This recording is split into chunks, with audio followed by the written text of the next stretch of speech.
wala nang iba. Ako po, sa totoo lang, hindi mo ako politiko. Ano lang po ako eh, matagal lang po ako matulog sa distrito. Hindi nga ako nagpapakilala eh. At minsan nagtutuloy ko ako ng mabuo pag nasunugan, pero hindi ko pinapakilala sa sarili ko. Bakit? Kinakala ko may ako sa totoo lang, hindi ko ipinagkaya pa ang nagawa ko. Nagkataon lamang na pumasok po ako sa mundo ng politika.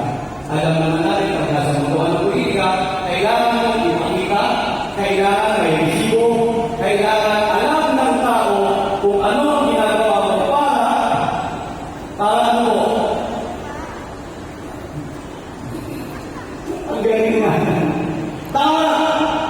Para po, sa tamang panahon, si Tolma Ignacio ay makikilo bilang isa sa tamang tao. Yung best choice nga po, di ba? Yung best choice po, yun po ang best choice sa Maynila. Hindi ko na mapapakagaling. At hindi ko na sasabihin lahat ng programa ni Tolma Ignacio. Halos lahat po ng ginagawa ng Pansayan, ginagawa ko ng Panginoon. Bakit po? Kasi po, ito po ang aking paraan na magpasalamat sa Distrito 5 dahil kahit hindi po ako politiko, kahit hindi po ako kandidato ng mga panahon na yun, minahal po ako sa Distrito 5 ng Maynila. Salamat po ang hindi ko sa inyo.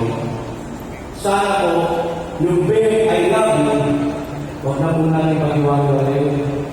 Lahat naman po yan, maaalis na tao. Lahat po yan, handang maglingkod sa inyo. Pag hindi mo naglingkod, ang isa yan, paano sa pagkan kayo?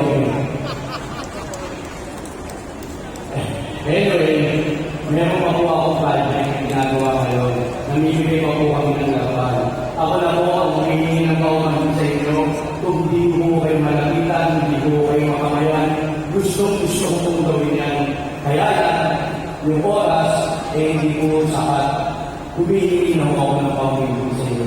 Uli, ito po si Tolma Ignacio, ako po ng Distrito 5. Maraming salamat, Manila!